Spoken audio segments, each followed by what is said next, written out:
स्वागत है आप सभी का एक बार फिर से। तो बजट का दिन आ गया है और मोदी 3.0 का ये कायदे से पहला बजट है, क्योंकि पिछली बार जो बजट आया था वो कम समय के लिए था। तो ये फुल फ्लेजेड बजट इस बार आ रहा है। बड़ी खबर इस बार की आ रही है कि कैबिनेट की मीटिंग शुरू हो गई है। जो रवायत होती है कि बजट से पहले कैबिनेट मुहर लगाता है इस बजट पर और उसके बाद संसद में पेश किया जाता है, तो वो प्रक्रिया शुरू हो गई है। पीएम भी वहां पर पहुंच गए हैं। लेकिन सवाल जो बड़े इस बार उठ रहे हैं बजट को लेकर के वो ये कि क्या होने वाला है इस बजट की दिशा, जब मोदी साहब ये कह रहे हैं कि 10 साल तक हमने बहुत डेवलप कर लिया है अपने आप को, कंट्री को, अब हम मिशन मोड में हैं और मिशन मोड से कंट्री की इकोनॉमी को आगे बढ़ा रहे हैं। लेकिन टैक्स पेयर्स कह रहे हैं कि आपने तो हमारी जान ही निकाल दी है। इकोनॉमी बाजार कह रहा है कि भैया इनको थोड़ी राहत दो तो हम भी चलें, हम ठप होते जा रहे हैं। और तो इस सब के बीच में ये बजट का रास्ता क्या होने जा रहा है, ये सबसे बड़ा इस वक्त सवाल है। अब मेरे साथ तमाम मेहमान जुड़े हुए हैं। मेरी सहयोगी भी नीतू यहां पर लगातार पहले से बनी हुई थी आपके साथ। मेरे साथ अमित गुप्ता जी हैं, इकोनॉमिस्ट भी हैं, टैक्स एक्सपर्ट भी हैं। पंकज मिश्रा जी हैं, आप भी इकोनॉमिस्ट हैं, इकोनॉमी को जानते हैं और टैक्स एक्सपर्ट भी हैं। तो मैं अमित गुप्ता जी, एक सवाल आपसे सबसे पहले शुरू करता हूं, जब तक ये तस्वीरें और निकल करके सामने आए और बजट पर मुहर लगे कैबिनेट की और उसके बाद बजट पेश होने का वक्त आए। टैक्स को लेकर के चारों तरफ बातें चल रही है लगातार पिछले कुछ दिनों से। मैं इस सवाल को दूसरे तरीके से आपसे समझना चाहता हूं अपने दर्शकों के लिए कि ये मांग तो कई सालों से हो रही थी। आपने कॉर्पोरेट टैक्स धीरे धीरे करके कम कर दिया और जो इंडिविजुअल टैक्स है, पर्सनल टैक्स, उसको बढ़ा दिया। आज कंट्री में ये नौबत है कि जितने कंपनियां पे कर रही हैं टैक्स, डायरेक्ट कॉर्पोरेट टैक्स, उससे ज्यादा नौकरी पेशा लोग कर रहे हैं। ये अपने आप पे हैरत अंगेज बात है। तो ये अब मांग नहीं बल्कि इकोनॉमी की जरूरत बन गई है कि आप टैक्स पेयर को राहत दें ताकि बाजार जो मंदा होता जा रहा है उसमें थोड़ी फुर्ती आए। आप क्या कहते हैं?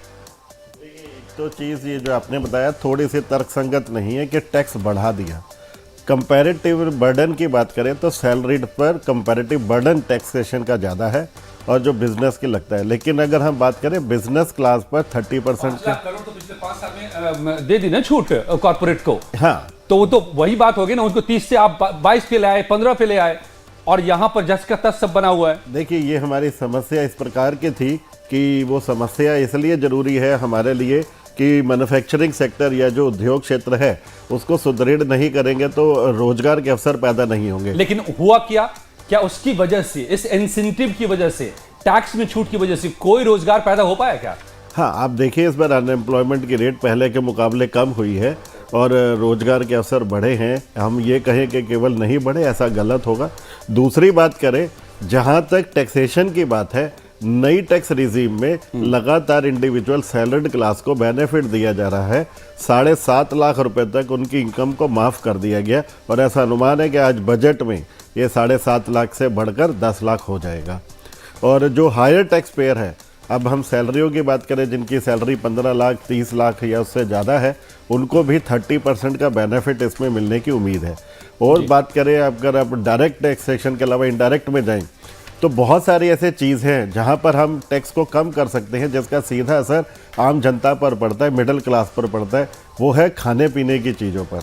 अगर उस पर जीएसटी के रेट कम हो जाएं तो वो जो खाने पीने की चीज़ें हैं जैसे कि आलू के चिप्स या ये जो हमारे वेजिटेबल्स हैं, ब्रांडेड प्रोडक्ट्स हैं जो हमारे डेली यूज़ में हैं, इस पर अगर जीएसटी कम हो जाए तो महंगाई की दर भी कंट्रोल होएगी और इससे हमारे घर के किचन पर, लेडीज पर। ठीक है, आप ये सुझाव दिया कि जीएसटी दर कम हो जाए तो महंगाई में कमी देखने को मिलेगी। संवाददाता लगातार हमारे साथ बने हुए हैं अलग अलग जगहों से और राय भी इन्होंने लोगों से ली है। काफी दिनों से वो बजट को लेकर कवर भी कर रहे हैं। कमलेश लगातार हमारे साथ है, प्रशांत है हमारे साथ, इस वक्त अमित हमारे साथ पटना से हैं, जिनसे हम ये बात करते कि पिछले बार का जो बजट था, बिहार को सबसे ज्यादा पैकेज मिला था, जिस पर सियासत तो खैर अलग बात थी, लेकिन बिहार को पैकेज मिला था। इस बार बिहार अलग से उम्मीद लगाए बैठे हुए, क्या कुछ इस बार बिहार के लोगों को मिलेगा, कहां राहत मिलेगी, इस पर भी हम करेंगे चर्चा। लेकिन रेलवे स्टेशन से प्रशांत हमारे साथ बने हुए हैं। प्रशांत, क्योंकि रेल बजट को लेकर देखा जाए तो अपनी अपनी उम्मीद और सबसे ज्यादा जो आम लोगों की बात करें आसान शब्दों में कि किराए को लेकर वो हमेशा कहते हैं कि व्यवस्थाएं बढ़ती नहीं है, सुविधाएं बढ़ती नहीं है, लेकिन किराया जो है वो बढ़ा दिया जाता है। बिल्कुल, देखिए यही मैं मुद्दा जो पहले हमारी बातचीत हो रही थी मैं उठा रहा था, बुनियादी ढांचे को लेके और बुनियादी ढांचे पे लेके काम करने की बात सरकार बार बार कह रही है।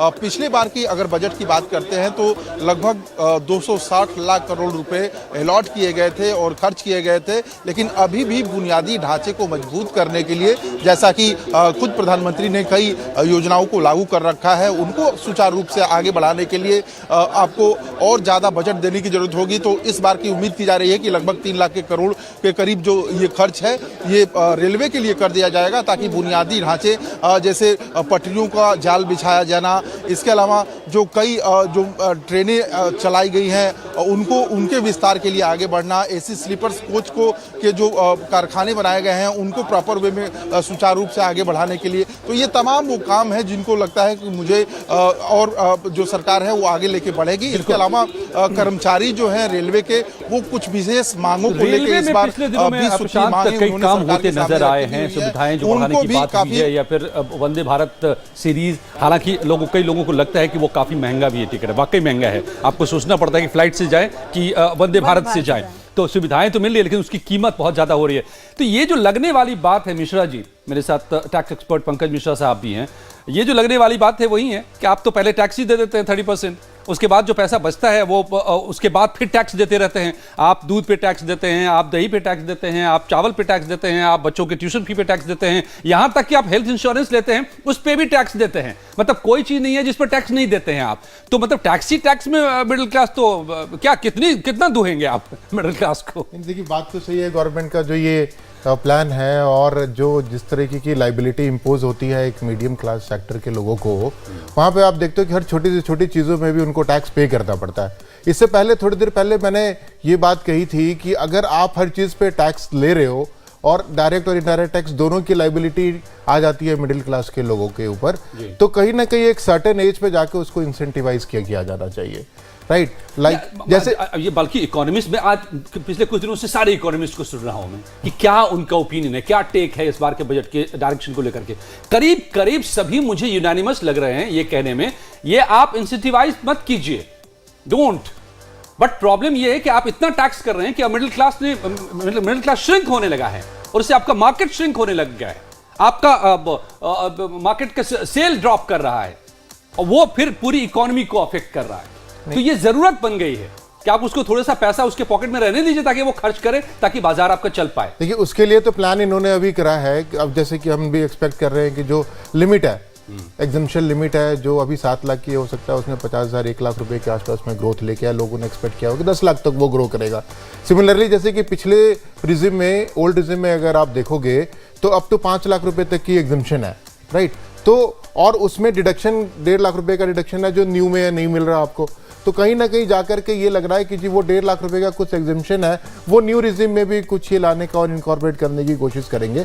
और एट द सेम टाइम जैसे कि जो टैक्स का बर्डन आ रहा है डायरेक्ट और indirect for entire middle class segment, वहां पे मेरा इंसेंटिवाइज करने का ये मतलब था कि अगर आप टैक्स ले रहे हो तो यार एक सर्टेन पीरियड ऑफ टाइम पे, जैसे कोई बंदा रिटायरमेंट एज होती है, रिटायरमेंट एज होने के बाद में you give some kind of relaxation so that कि मेंटल पीस एक आम आदमी को मिले कि भाई अगर मैं इतना टैक्स पूरी जिंदगी पे करता आया हूं इवन आइदर किसी भी तरीके से, तो मेरा 60 साल आज हो गया, मैं रिटायरमेंट एज पे हूं, तो मुझे गवर्नमेंट की तरफ से कुछ ऐसा बेनिफिट मिलना चाहिए, कुछ इंसेंटिव मिलना चाहिए सो दैट कि आगे की जिंदगी को मैं सही से निर्वाह कर सकूं। इस वक्त हमारे साथ defence expert brigadier Vinod Datta ji भी हमारे साथ जुड़ गए हैं। दत्ता साहब स्वागत है आपका लाइव टाइम्स पर। डिफेंस को लेकर पिछले साल भी काफी ऐलान किए गए थे, क्या उम्मीद इस बार आप लगाए बैठे हैं? देखिए सरकार से ये तवक्को की जाती है कि वो कम से कम 10 से 15% जो पुराना हमारा बजट था उस पर इजाफा करे, क्योंकि जिस तरह से जो बैटलफील्ड है वो टेक्नोलॉजी ड्रिवन हो गया है। आपने रूस और यूक्रेन वॉर देखा होगा, आपने इजराइल हमास वॉर देखा होगा, तो इसमें जब तक हम अपनी जो इक्विपमेंट प्रोफाइल है उसको हम अपग्रेड नहीं करेंगे तब तक हम एक रीजनल पावर की तरफ से नहीं उभर सकते। सुपर पावर का सपना तो अभी हमारा दूर है। दूसरी चीज ये है कि आप ये देखिए जिस तरह की जियो स्ट्रेटेजिक इम्पेरेटिव्स हैं या वल्नरेबिलिटीज हैं, अभी हाल ही में एक नया फ्रंट भारत के लिए खुलता जा रहा है बांग्लादेश का, जो सबसे ज्यादा लंबा बॉर्डर है, और जिस तरह से पाकिस्तान और बाकी के जो हमारे एडवर्सरीज हैं वो वहाँ इंटरेस्ट दिखा रहे हैं, तो यकीनन हमें अपनी जो आर्मी है उसको अगर हमें बैटल वर्दी रखना है, बिल्कुल युद्ध के लिए तैयार रखना है, तो हमें 10 से 15% का इसमें इजाफा जो डिफेंस एक्सपर्ट्स हैं वो को, क्योंकि सरकार का केवल आपकी आवाज के जी ब्रिगेडियर साहब ब्रिगेडियर साहब आपकी आवाज चली गई है। मैं फिर से हम लौटते हैं। ये बड़ी बात है, सही बात है कि टेक्नोलॉजी पूरी तरह से बदल रही है और युद्ध का तौर तरीका भी बदल रहा है और उसमें इन्वेस्टमेंट की जरूरत है, जो कहा भी गया है आर्मी की तरफ से, गवर्नमेंट की तरफ से, कि उस पर हम खास तौर से फोकस कर रहे हैं और उसको डेवलप भी कर रहे हैं। तो उसके लिए जाहिर है एक बड़े फंड की वहां भी जरूरत होगी। और ये जो जितना भी गवर्नमेंट स्पेंडिंग है उसका करीब करीब इंफ्रा और डिफेंस पे मिला दें तो वो 70-80% के करीब है भी। तो मेजरली खर्च गवर्नमेंट इन्हीं दोनों चीजों पर कर रही है। अमित हमारे साथ जुड़े हुए, हमारे संवाददाता पटना से। अमित, आप लगातार मोबाइल पे छान रहे हैं, क्या खबर आ रही है? ऑपोजिशन क्या कह रहा है? बिहार में क्या उम्मीदें हैं? अभी तो इलेक्शन ईयर है बिहार के लिए, तो कुछ उम्मीद है कि यहाँ के लिए कुछ पैकेज, कुछ खास चीजें अनाउंस हो सकती है बजट में? देखिए अजय जी, बिहार में चूंकि चुनाव है इस साल, जाहिर है कि तमाम जो पार्टियां हैं सब अपनी अपनी तैयारी कर रहे हैं और सबकी नज़र इस बजट पे है, क्योंकि डबल इंजन की सरकार है और सूबे के जो मुखिया हैं मुख्यमंत्री नीतीश कुमार, वो इसी के लिए जाने जाते हैं कि बिहार को किस तरीके से विकास की गति को बढ़ाना है। लेकिन इस बार जो है वो तेजस्वी यादव पूरी घेराबंदी कर रहे हैं और विशेष राज्य के दर्जे की जो मांग लगातार उठ रही है वो अभी भी जारी है। कुछ लोग हमारे साथ लगातार बैठे हुए हैं जिनसे बात कर रहे हैं। ये बताइए कि विशेष राज्य के दर्जे की मांग उठ रही है, क्या मानते हैं इस बार कुछ उम्मीद है? डबल इंजन की सरकार है, इस बार चुनाव है। डबल इंजन सरकार से बिहार के किसी व्यक्ति को कोई उम्मीद नहीं है। विशेष राज्य की दर्जा हुआ या विशेष पैकेज की बात है, न पहले मिला था न आज मिला है। जो बिहार सरकार का बकाया भी है बिहार के जनता को, वो भी केंद्र नहीं दे रही है। इससे किसी भी प्रकार का किसी उम्मीद न नौजवान को है, न छात्र को है, न युवा को है, न सरकारी कर्मचारी। मानते हैं इस बात को सही कह रहे हैं? नहीं, अभी तो विशेष पैकेज, विशेष सहायता पैसा अभी जो है 27,000 करोड़ प्रधानमंत्री जी ने दिया है और केंद्र से अगर पैसा नहीं आता, ठीक है, तो हम बिहार आगे का भी जो राय क्या जानते दशा रहेंगे पहले लोगों था, की कि सिर्फ क्या हुआ कुछ उनकी थे। राय है और इस बार का बजट कितना उनकी उम्मीदों पर खरा होता है, उतरता नजर आएगा, ये भी देखने वाली बात होगी। तो लगातार ये महा कवरेज जारी है। अब से थोड़ी देर में बजट जो है वो पेश किया जाएगा। वित्त मंत्री निर्मला सीतारमण 8वां बजट पेश करेंगे। निगाहें इस पर बनी हुई है, हर अपडेट आप तक पहुंचाएंगे। आप बने रहिए।